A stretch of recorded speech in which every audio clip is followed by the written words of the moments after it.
Yeah. So whatever thoughts I will share are largely based on my experiences from four fronts.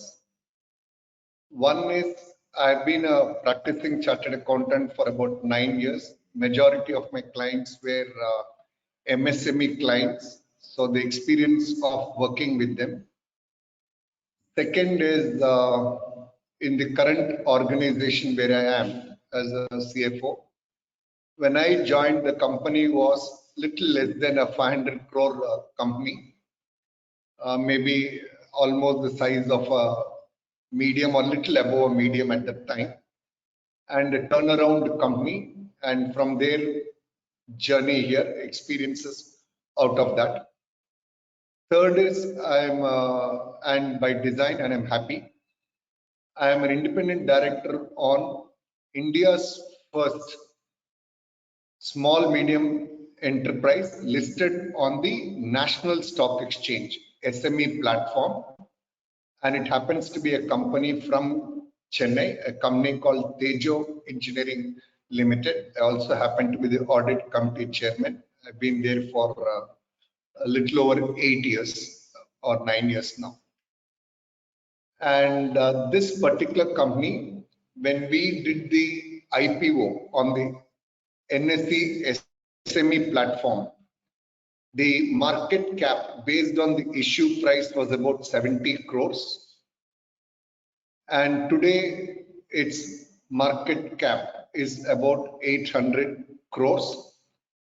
And it is among the top 1,000 listed companies in India, including companies in the main platform. And this is one of those companies where a good example of how good governance practices help company to get into a sustainable growth mode. And in the SME platform, the good part is the number of investors are relatively less and they stay engaged with the company. They understand the business reasonably well and consequently allow the value unlocking to happen. And lastly, I've been fairly active at the CII, Confederation of Indian Industries forum, where again we get an opportunity to interact with a lot of MSME enterprises. So what I speak is on the experiences of these four which I have been exposed to over time. I may not be able to spend time on all the slides which I have put down here. I'll leave behind a copy of the slide deck with SARC, and I'm sure they have a way to reach out to you. So broadly, I'll talk about some facts about SME. Pannaraj did mention a few of them. Need for CFOs in an SME, opportunities for CFO or a virtual CFO. And my view, given that almost all chartered accountants in practice, majority of clients happen to be MSME clients, it is imperative that we also give them the benefit or our knowledge and experience in the form of the virtual CFO services.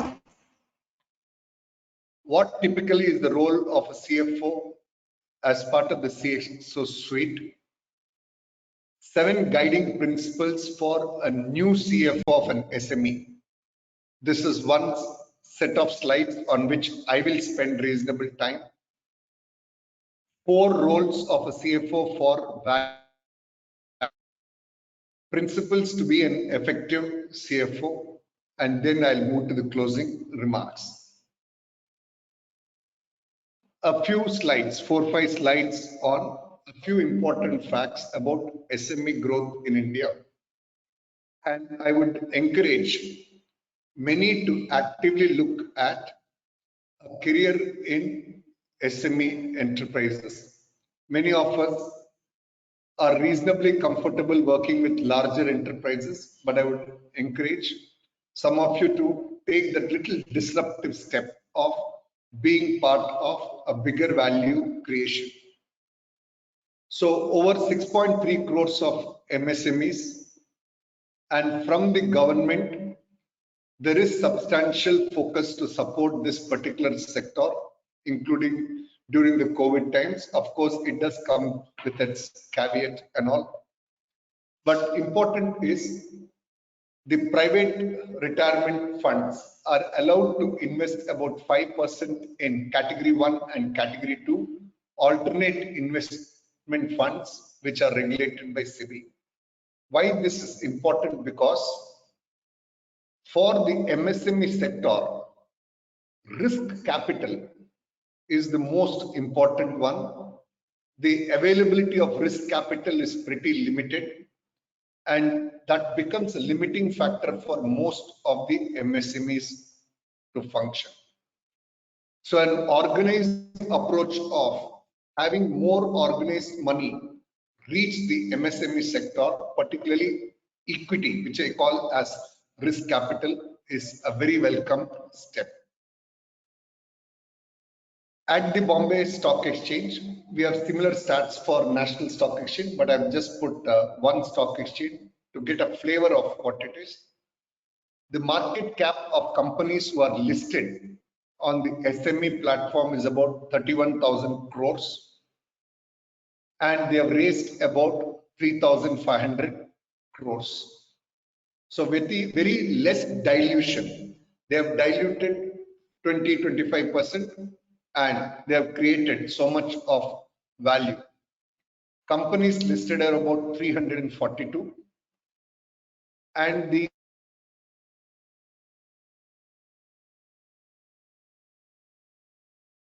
SME platform and main platform, one of the important differences is the trading lot size.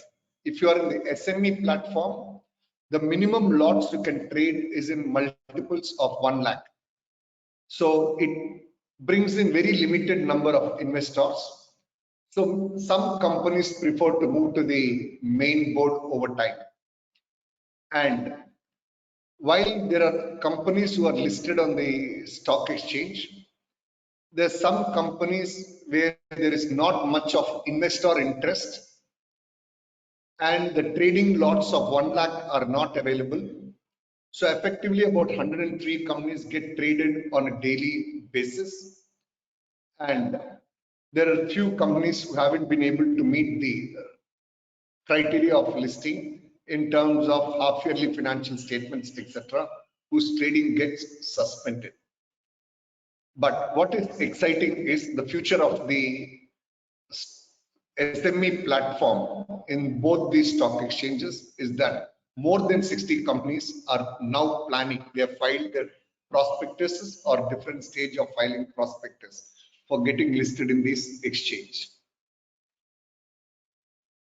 I would like all to also acknowledge the fact that while not a single day goes without hearing something about unicorns, companies who have a valuation of $1 billion, almost every media, every day, you get to hear something or the other about a unicorn.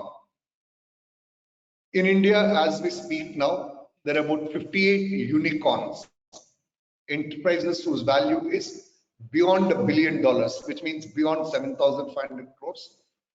And these entities have an aggregate value of 180 billion. What is important to take note here is all these unicorns are those who have had a fairly small life. They have been 3, 5, 7 years and they've become a $1 billion organization. And almost all of them have started small. All these were essentially startups which started off in a 2-bedroom apartment or some junk shed. So these startups have just grown because of the uniqueness in their value model. It's technology to some extent, but it's more importantly about the uniqueness in the model. Technology is a delivery platform for scaling, but it's actually the uniqueness in the model. And given the kind of environment we have now, I am reasonably confident, and even public confirmation, and this is from a slide presented by Mr. Mohandas Pai recently in a program. 150 plus unicorns are expected to be in India by 2025. And mind you, all of these are MSMEs in a sense. If you look at the global scenario, and I want to give reference to this for a particular reason. In US, a population of about 33 crores, Indians are about less than 50 lakhs. And of the total unicorns in US of close to 300,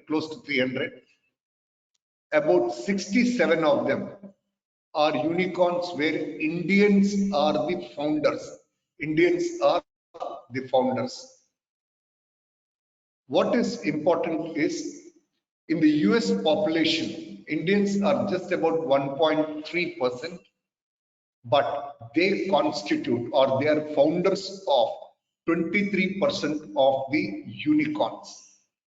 So it basically talks about the entrepreneurial ability of an Indian, entrepreneurial abilities which we as Indians possess.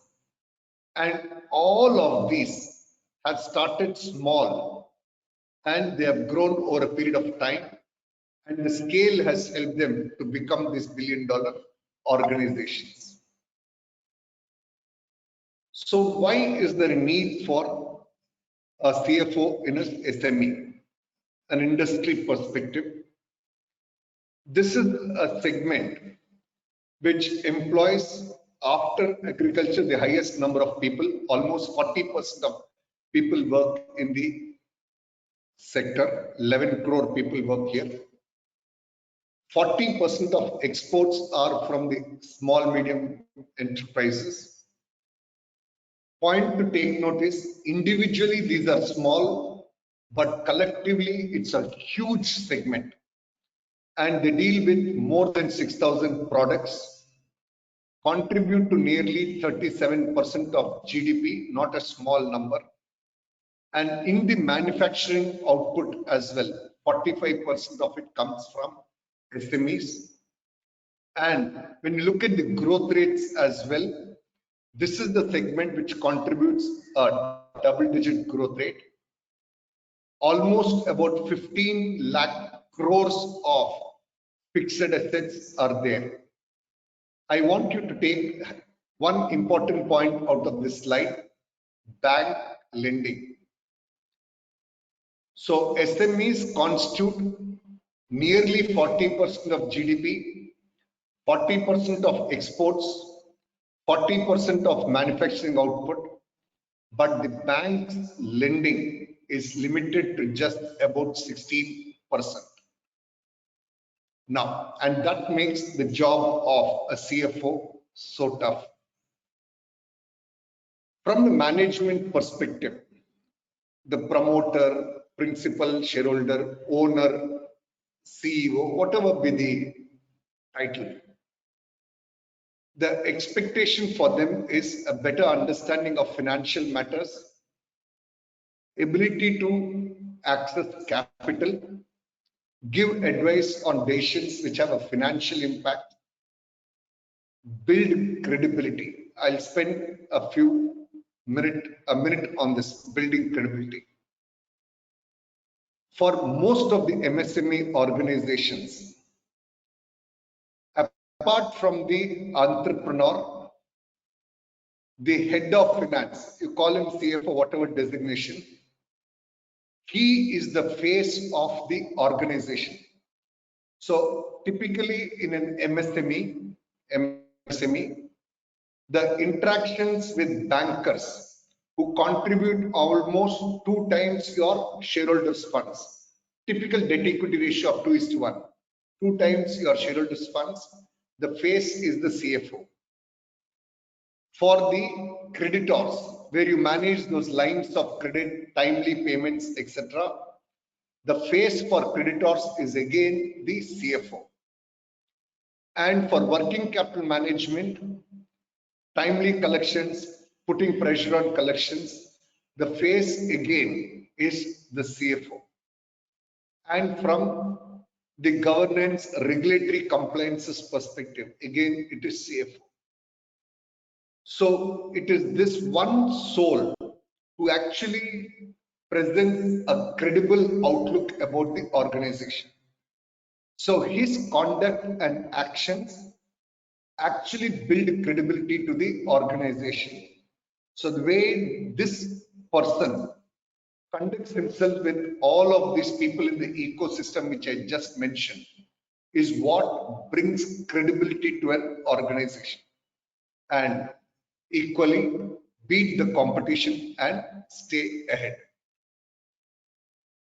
As far as the opportunities are concerned, there are different stages of the SME organizations. There are startups who have expectation that the person coming in should help plan and do everything right from the beginning. Distressed companies to help turn around, and I was fortunate enough in a sense to join such a company, and that experience for me is an invaluable experience. And there are second generation entrepreneurs, family businesses. They moved to the next generation. The children have studied abroad. They have a little broader perspective. They have inherited a business.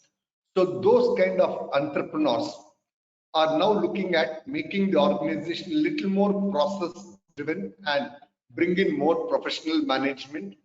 So those organizations also are looking at having CFOs who will help them in their journey. There are SME organizations who are seeking to raise capital from investors. It could be through a listing route or through private equity, venture capitals, and other investment alternatives which are available. And within the segment, there are those larger ones who want to embrace technology much more and improvise their processes further, and also look at unlocking value by making an IPO listing, so on and so forth. As far as the role of CFO is concerned, the role actually depends on the stage at which an organization is, But at a very high level, principle based, CEO is a person who has to focus on strategy and execution. That's his entire focus. As far as the chief operating officer is concerned, his job is to ensure that the day-to-day operations, be it procurement, be it manufacturing, be it the sales side, delivery, all of those are taken care of.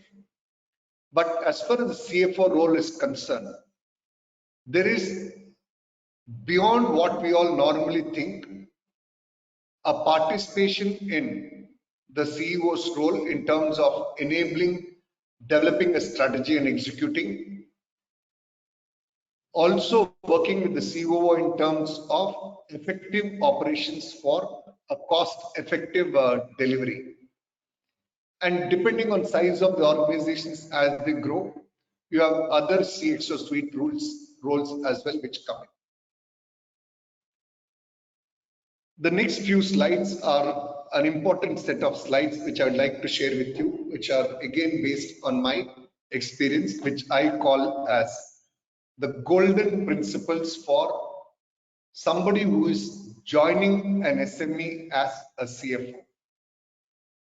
So the first and foremost of the 7 golden principles is, when you join as a CFO, is to get a complete understanding of the financial health of the organization.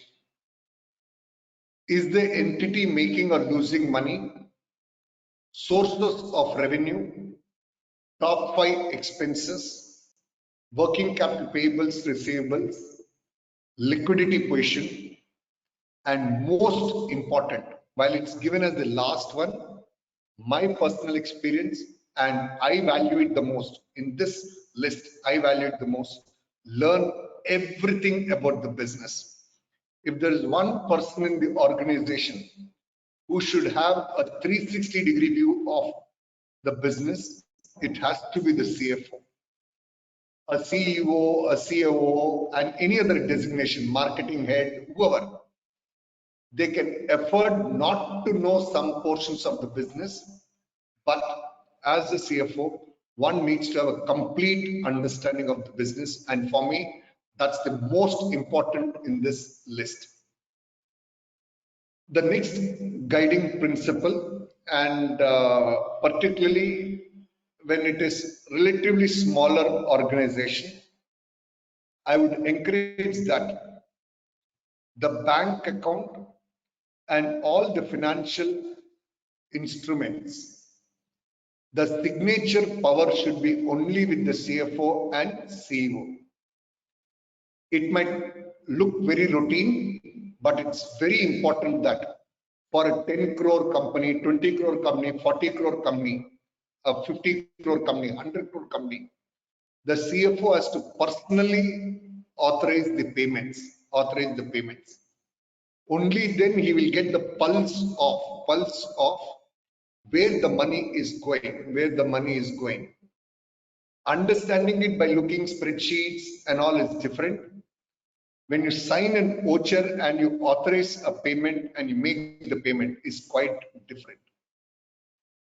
It looks pretty simple, but personally I've seen many people miss out this basic thing, and some mistakes, they become very costly to the organization.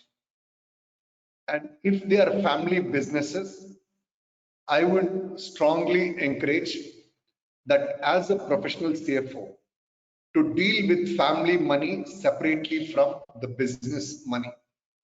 Even within the company, I'll share you my own experience in SIFI itself. We have capital contribution, then we have funds generated from operations and debt. Even today, we manage capital fund separately from the accruals and the debt which we raise. Capital, while money is fungible, we ensure that there is a very strict line, and I should give credit to my upbringing at home.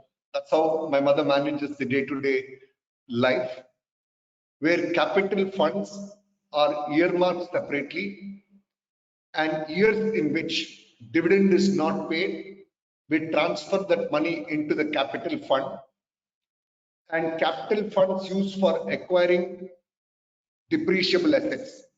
The cash generation is again taken back into the capital fund. So that fund is used essentially for growth initiatives, and the rest of the accruals and debt is used for the remaining growth and the working capital initiatives. It's tough, but I found this extremely useful, very, very disciplined approach in building the organization. Third principle is have a good accountant. It's very important to have a good accountant, because accounting is not about journal entries, financial statements and all. The accounting function is a control function, and in a control function you have preventive controls, detective controls. So it's very important that your accounting system should be such that the control systems are inbuilt into it, so that they will prevent anything from happening, and if it happens, it will get detected as early as possible. Of course, some mishaps will be there, but important is to detect as early as possible. So ensure that you are recruiting a good accountant who has the control bent of mind. Else, if you can afford, engage an accounting firm as well. If the business are losing money, The first thing obviously is to stop the businesses which are bleeding. For me, in this organization, as I told you, was a turnaround case. The entire focus was around reviewing expenses and cutting down expenses.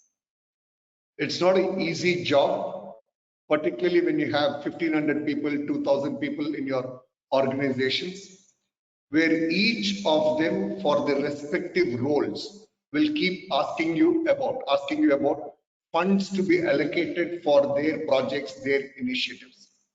The ability to stand up and ensure a judicious spend is important.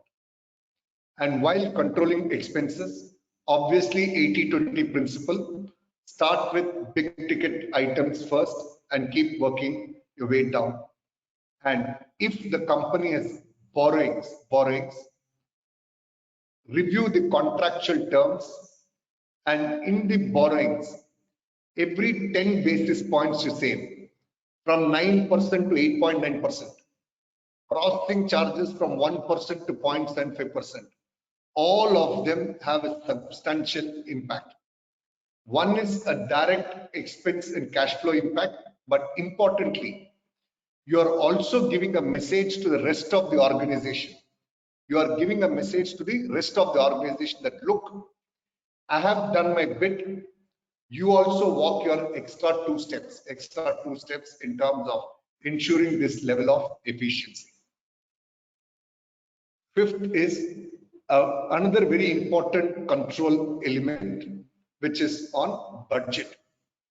Most of the SME organizations, my experience from practice, when I was in practice, they would prepare these budgets largely for the bank credit. So for CMA, bank credit, you prepare those projections. But absence of plan, as all of us know, is planning for failure. And it's very important to have a budget.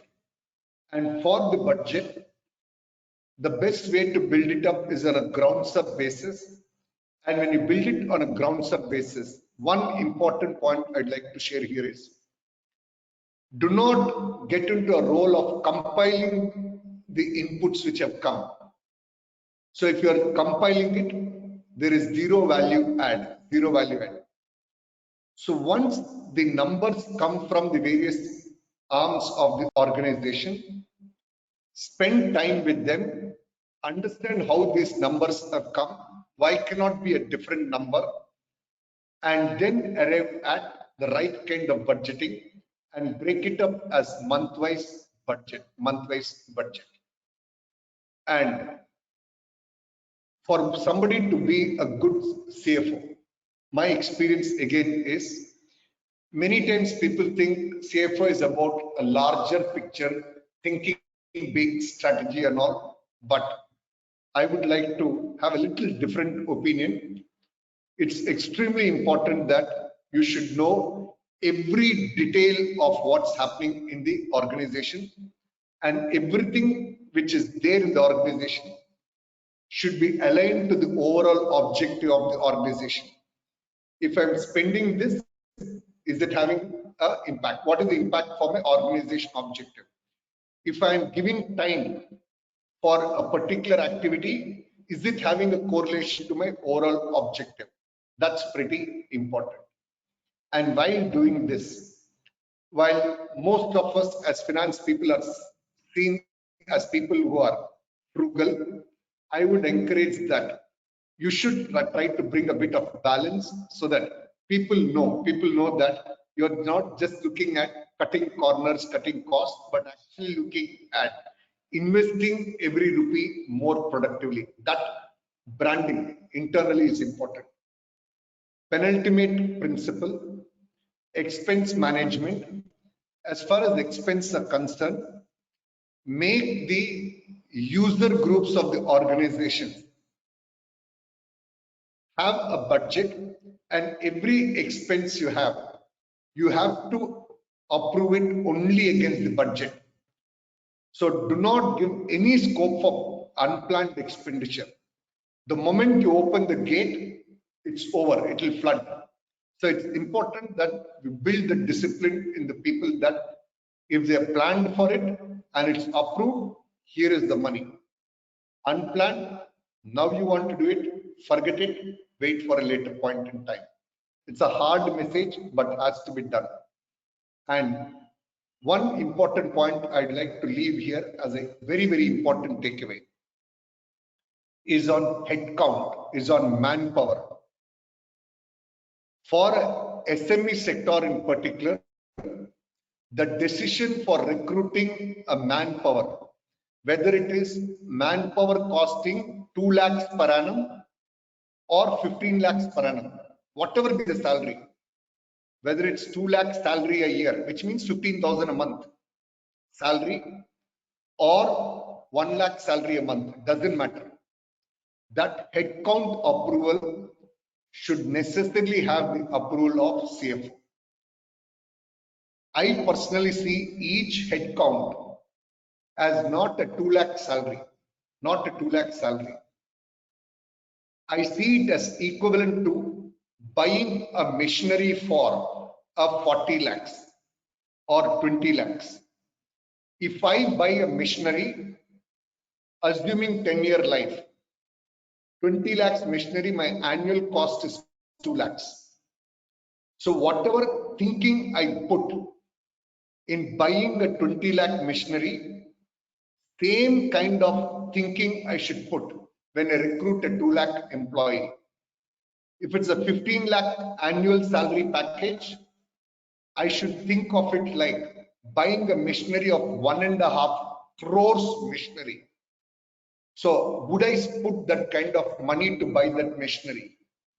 So headcount is a recurring cash cost, and you don't get a bank credit for this.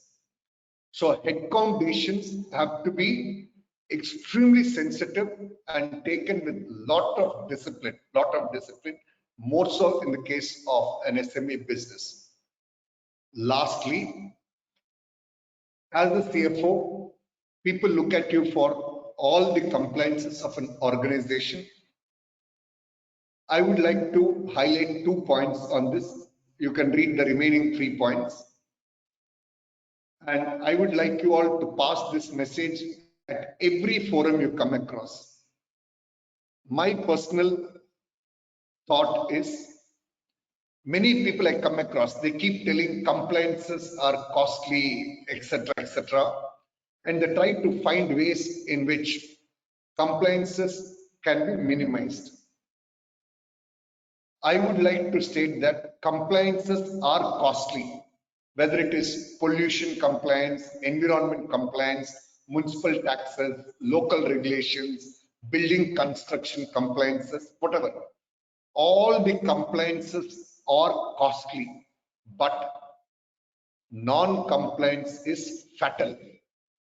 If you don't comply and later you are held, the organization can get closed down. Pollution control, I have cut corners. Later, one officer can take you to ransom and you will be forced to shut down the operations for 2 weeks. For a month, entire supply chain will break, customers will desert you, suppliers will become hesitant. My sincere request is on compliance, have a zero tolerance approach. Even if it involves additional cost, just go ahead and comply. It's the law of the land. The benefits of compliance far exceed the risk of non-compliance, because non-compliance means death of the organization. It's not just going to be penalties and those kind of reliefs later. It can lead to death. The second message I'd like to leave is, while filing various returns, government returns, applications to government and all, while some of it might be done by people in your organization, while some of it you may engage consultants, My humble request to all of you is, as a CFO, and considering that the promoter is trusting you, every government paper you sign, personally involve yourself and ensure you understand why an information is being asked and are you giving the right information. This will save a lot of trouble in the future. Most occasions, irregular information which delays a lot of procedures, then we take shelter on procedural delays and it affects the viability of activities which you do.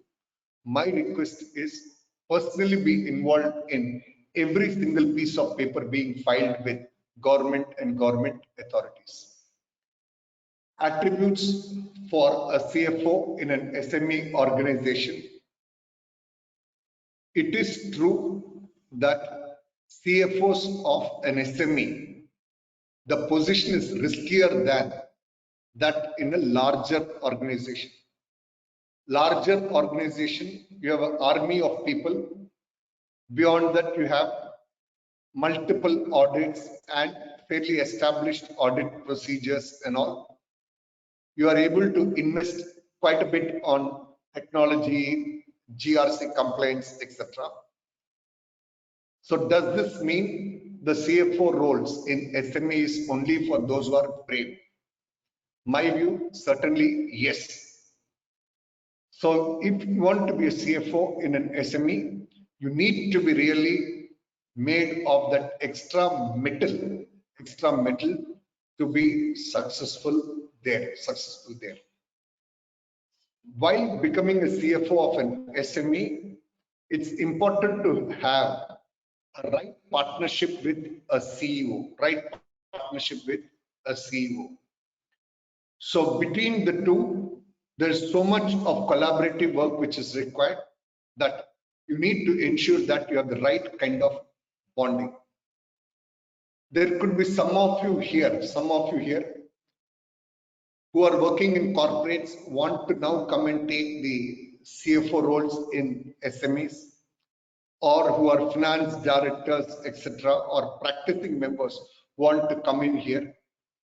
Welcome, and I would welcome you to take up these roles. Only observation is, be conscious that in an SME, it is high risk, less rewards initially, but as it succeeds, your rewards will come in, and the opportunity to contribute is substantially high. Like every other professional role, here also there's a need for continuous education. There is a need to continue to learn and adopt best practices. We shouldn't get carried away by the title of CFO that I know. There's still so much to learn. So you need to keep your eyes and ears open to what's happening around so that you know the best practices which you can bring in. Being busy is no excuse to learning. I would strongly encourage attending short-term business school programs. It also helps build a good network when you go to business school programs of 3 months, 6 months with some sabbatical. Else, at least spend some time reading good articles. And on capital management, I will highlight two important things. Many organizations will have private equity people participating in the SME. When it comes to private equity investors, it's very important to understand that the PE investors for the 20% shareholding, 30% shareholding, they will have an expectation from you for improving business performance, transforming the cost base, improving controls, and a decision-making process to be built in an organization.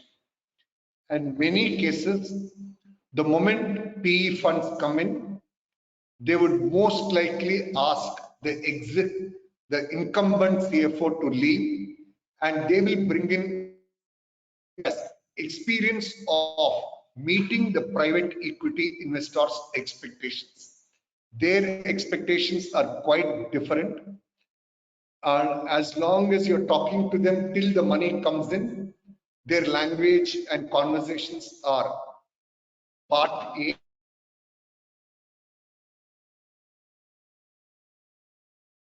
Different. And it's important that organizations should be prepared for this. Now, as far as the CFO's role is concerned, there are 4 areas associated with value. One is in value creation, the way you design your business models, enable value by working with colleagues in the organization, preserve value by managing your assets and liabilities well. But the 4th is equally important, reporting value. Whether it is the financial statements or the corporate websites, or when you interact with the public and other stakeholders at large, the way you communicate value is also very, very important. How your organization has value. So that role is again that of a CFO. Most organizations, and I would encourage all of you to take this responsibility in an SME platform. And when I joined this organization, beyond what you see in the slide, I had a few other roles as well. Some of it I gave up over time. Administration function aligned to the CFO, information technology function aligned to CFO, operations, the infrastructure operations aligned to CFO. Apart from this, HR function to be driven by the CFO, commercial function subject to ensuring adequate controls to be aligned, legal function. All these functions also, as a CFO, you should get involved in an SME. When the organization grows, since you have built so much of expertise in all these functions, it helps you to manage when the organization grows and your people working with you. So it's very important that you should take these extended responsibilities as well. And as is said in this slide, a quote from one of the successful group finance directors: the CFO should be a good communicator, and among other priorities, the CFO should have the strength of character, personality, and intellect. I'll skip some of these slides since I'm leaving a copy with you. Couple of other important slides before I could come to close. As a CFO, I have been in industry initially in 1992. Before there again, I was in investment banking, and in investment banking, I was associated with many small medium enterprises for capital raise. Then in practice and now, the focus used to be initially what happened. So finance people focus was largely on capturing historical information.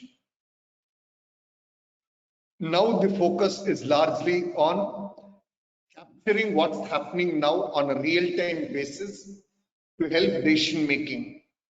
But as far as the future is concerned, the expectations from CFO is not just giving historical information or information about what's happening now, but it's about giving insights into the future.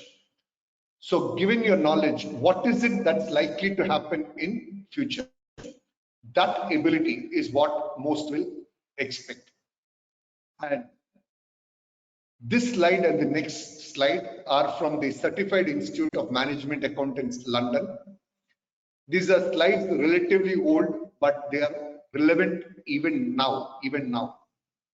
As the CFO, financial information reporting about the past, operational and customer related information to monitor what's happening all around, and for all of the communications, external communication to your bankers, everybody, how you're modeling your business and the ability to communicate is what is important.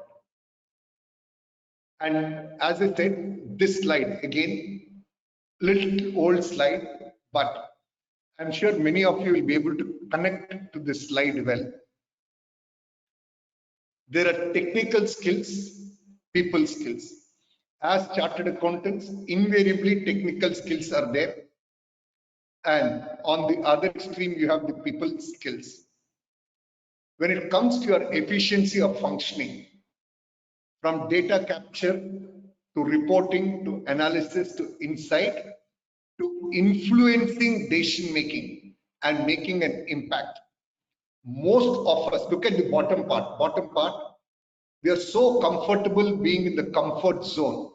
We have very high comfort when it comes to data capture, reporting, analysis, and it keeps shrinking. But the value creation is actually in the ability to give insights, influence that decision making, and bringing that impact. So and that can be done with strong people skills. So this slide, even it's relatively old, it's a beautiful slide and it holds good even today. Now, let me come to the concluding remarks. In my experience, these are 10 inevitable for one to be a successful CFO. As I said earlier, a deep understanding of business. If there can be one person in the organization who knows the business in and out, it has to be the CFO. If he is not having that understanding, that organization is unlikely to succeed. So organization success depends on how much the CFO knows the organization. Communication skills, the ability to communicate. Communicate is not about just telling what I want to tell. It is about the other person receiving the way I want. Whether the other person can be a peer in the organization, it can be family shareholders. Most SMEs, there are 3-4 family shareholders. Your ability to ensure the family shareholding relationships are all going smooth. That communication ability, that role is with you. So there are 3-4 families, succession planning, all those issues are there. One family member is the CEO. So your ability to manage that relationship is extremely important. And then the bankers and others. Integrity and ethics. Almost everybody looks at CFO as the benchmark of integrity and ethics of the organization. They decide that this organization is an organization of integrity based on the CFO's profile, the way he conducts himself. His profile gives the branding of that organization's integrity and ethics. Your conduct should give confidence to both people and within and outside the organization. And amongst others, you need to give a result-oriented leadership. So within the time ahead, I've tried my best to share with you my experiences of opportunities and challenges of working as a CFO. I was not off mark in meeting your expectations. Thank you.